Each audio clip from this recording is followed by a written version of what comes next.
Let us pray. Lord, speak to us today. Speak in the calming of our hearts and our minds. Speak in the longing of our hearts. Use these words and thoughts. Lord, speak. Your servants are listening for your voice. In Jesus' name, amen.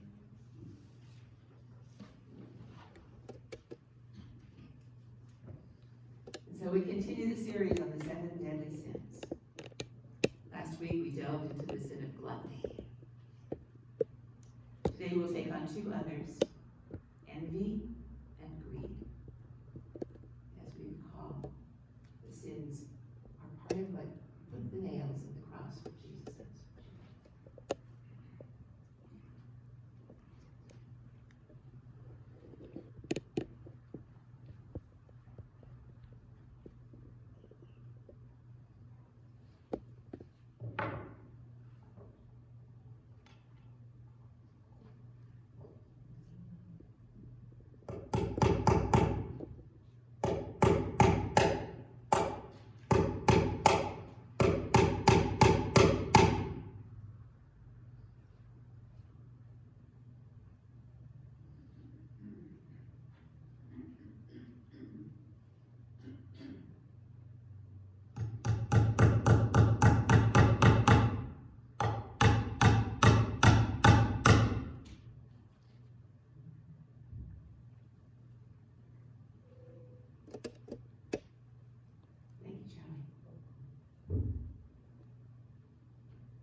Chill up my spine so you hear the hammer hitting the nails.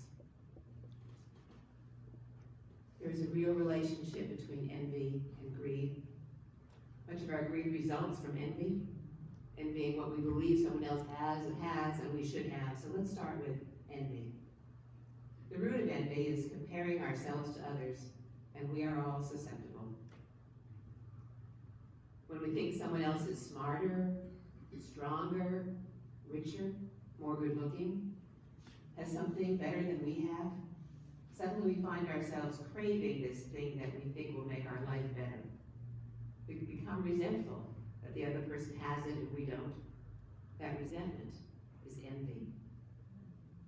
Do you ever find yourself saying, if only I had that house, if only I had those talents, if only I had her looks, if only I had his money, if only I had whatever, my life would be so much better, right? That must have been what Cain was saying about his brother Abel. If only my offering were better, God would love me more. This is a story about the envy of a brother, but it is also about God. Genesis says, God had regard for Abel and his offering, but not for Cain and his offering. Some have tried to blame Cain himself for God's rejection. They say Cain didn't give the first or the best fruit, that what Cain offered was small and stingy. But the Bible doesn't say that. It says, in fact, that Cain gave God an offering from the fruit of the ground. Cain gave what he could, what he had to offer, just as Abel did. Others then have said that it's not really a story about envy or about sibling rivalry, and it's not even about God. No, it's a story that says that the Israelites are better shepherds than farmers. The Bible doesn't say that either. What the story says is simply that life is not equal. Some people do have more than others. Some people do, in fact, do things better than others, better than you or I can do them. But God says to Cain, and to you, and to me, that we can experience other people having advantages of us, over us, but what God says in Scripture, remember, listen, if you do well, you will be accepted for who you are, not for who someone else is, not for having their talents, but for who you are, doing what you do. God says, listen, Cain, listen, everybody, if you do well with what you have, you will be accepted. There's no excuse for comparing yourself with others. Make use of what has been given to you, because you are accepted just as you are for who you are. You may remember that last week I said that gluttony caused Adam and Eve to be cast out of paradise, and that's true. but it was also envy. Envy that caused Adam and Eve to disobey God's command because they wanted to be like God. They wanted to have knowledge of good and evil. They wanted everything to be available to them. There they were in paradise, and yet it wasn't enough for Adam and Eve. Count your blessings one by one. Oh, no, I want what you have, God. Then life will be better. They took the forbidden fruit, and it wasn't better. And sin and death entered the world because of envy. Envy insists that the playing field should be leveled. As with Cain and Abel, the classic story is the envy between siblings. Let me share one more recent story. One woman had a sister who was 16 years younger than she was. Obviously, their parents raised these two girls differently. In the period between the birth of the two girls, the parents had changed, the world had changed. So the elder one didn't get a car when she graduated, but her younger sister did. There were lots of other little things that the parents did and gave to the younger daughter that made the older daughter think, our parents treated you better than me. But one day, the younger daughter came to her older sister and asked her, did Mom really do this with you? Did Dad do that with you? And the older sister said, yes, we had a marvelous time. The younger sister said, they never did that with me. I guess they were too busy for me. I wish I had been born first. To the older sister's amazement, she suddenly realized that they had both been envious of each other for years, and for no good reason. It was all just a matter of a different time and different people, and not a matter of some advantage one had over the other. They were both loved by their parents. They were both wonderful people. Perhaps in growing up, envy is a given. But even for those of us who are a teeny bit older, envy is a force to reckon with in our lives. Todd Jones suggests that there are 3 stages in the cycle of envy. The first stage says that the grass is greener on the other side of the fence.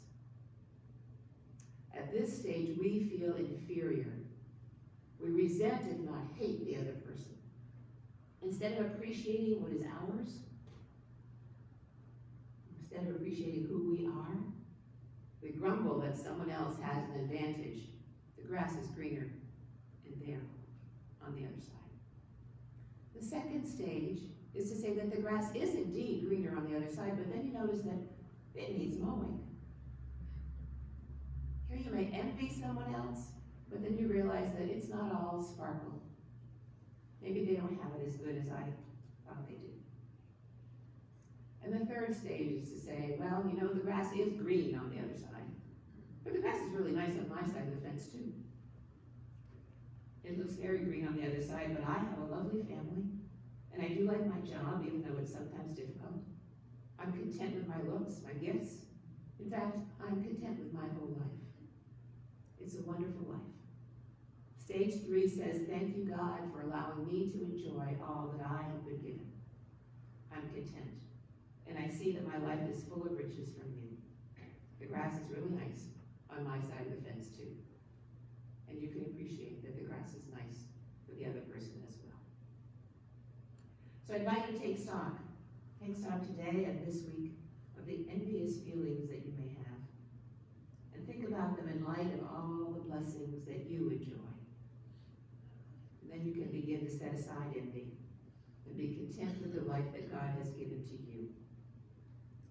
Hopefully we can all learn to say with the Apostle Paul, I have learned in whatever state I am to be content, because I know that if I do well, I am accepted. So now let's take a slight turn from the sin of envy and consider how it leads to the sin of greed or avarice.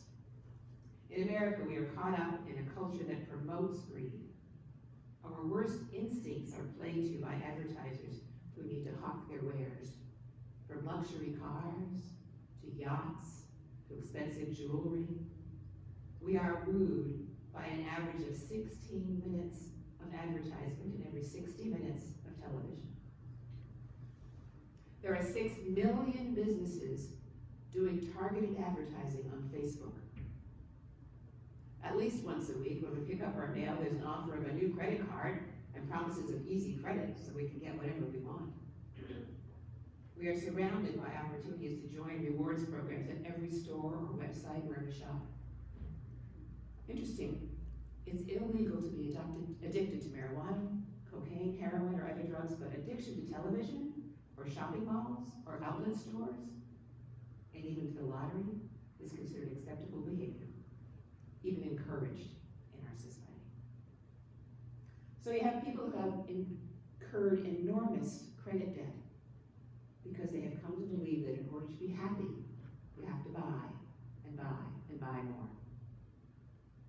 It permeates our entire lives. Now, I want to say it's not inherently wrong to want things or to have things, but we frequently confuse our wants and our needs and our greeds. Advertising no longer communicates information to help us to meet a need. Now it convinces us that we cannot do without something. And if we stop and look at it, it's something we don't even need. And there's a big difference between meeting needs and meeting greeds. Another story. Once upon a time, there lived a farmer who raised wonderful, plump, juicy chickens that cooked up beautifully. One summer, he had a problem. It seemed that a fox had found a way to sneak into the pen where the chickens were kept, and he carried off a chicken every night. The farmer tried setting traps, but the fox was too smart to take the bait and get caught in a trap. The farmer tried staying awake and watching over the chicken pen, but he never did spot where it was that fox got in. No matter what the farmer tried, every morning when he checked, another chicken was gone. One morning he noticed that one chicken was gone, but another one had a mark on it, as if the fox had tried to snatch two chickens at once. Said the farmer to himself, this is no longer a hungry fox, now it is a greedy fox. So that night, the farmer took two of his plumpest chickens and laced their legs together like a three-legged race. The next morning when the farmer woke up, he found the fox in his chicken yard with that pair of laced together chickens blocking the tunnel that the fox had been using to get under the fence. His mouth was still around the two chickens and refused to let go of its prize. So the farmer had no trouble shooting it. The fox's greed had led to its undoing. Now, I'm not saying that greedy people don't ever get their greed needs met, because we only look around us to see that some of us do. Not all of us get our just desserts the way that fox did. And we should say thank goodness for that. But I'm prepared to say that God cares about us and will help us meet our needs. But despite what the prosperity gospel would tell us, if we insist on meeting our greeds, and in doing so we care less about others and creation, we are losing touch with the Creator. As a worldwide community, we have become shamefully greedy. We have overfished the North Sea, the Grand Banks of Newfoundland, and the East China Sea, depleting wildlife from the seas at rates too high for those species to replace themselves. Nature has been pushed to the brink by more than a century of human activities, including habitat destruction, pollution, the spread of invasive species, climate change, population growth. Our planet now faces a global extinction crisis never witnessed by humankind. Scientists predict that more than 1 million species are on track for extinction in just the coming decades, including things like African elephants, rhinoceros, giraffes. We've cut down and destroyed rainforests hundreds of thousands of years old. But worse are the lies that come with the greed. That it's okay. It's okay. We deserve to get our desires met. We've shut our ears to God's commands that we be good stewards of everything that we have been given. The earth, the plants, the animals, even our brothers and sisters. Let's put it into a framework that Jesus used in one of his stories. When we are so intent on building bigger barns that we can fill with more, then we want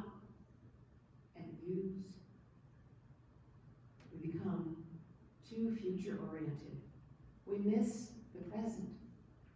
We miss out on the joys of life right now. We miss out on today, being concerned about what we can get for the future.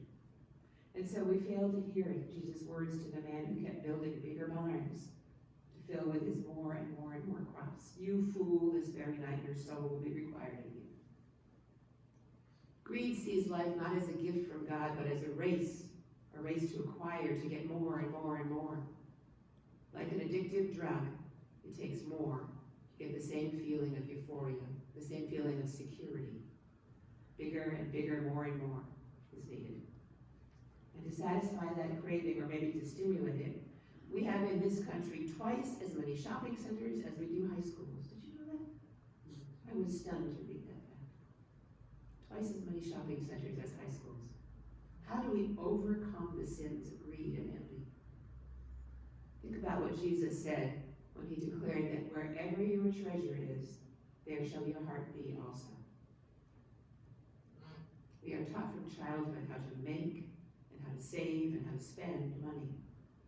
But remember, John Wesley said, earn all you can, save all you can, and then give all you can.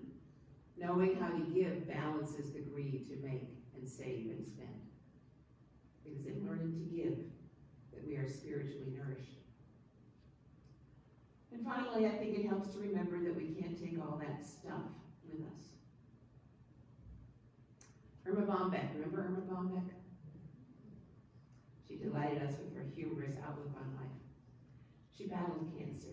At one point earlier in her life, in her writing career, Irma wrote a book about children with cancer. The title of the book, I Want to Grow Hair, I Want to Grow Up, I Want to Go to Boise. Irma found strength and encouragement in the comments and insights of those children. She said one little voice that constantly echoed in her mind and heart was that of 8-year-old Christina. Christina had cancer of the nervous system. On her 8th birthday, she was asked what she wanted for her birthday. And Christina thought for a long time. Finally, she said, I don't know. I have 2 sticker books and a Cabbage Patch doll. I have everything I need. For young Christina, in the face of losing everything, including her very life, she said, enough is enough. God will meet our needs, not our greeds. Let us give attention to God's instructions about how to use what we are given wisely. Let us be a people of thanksgiving and hearken to the word in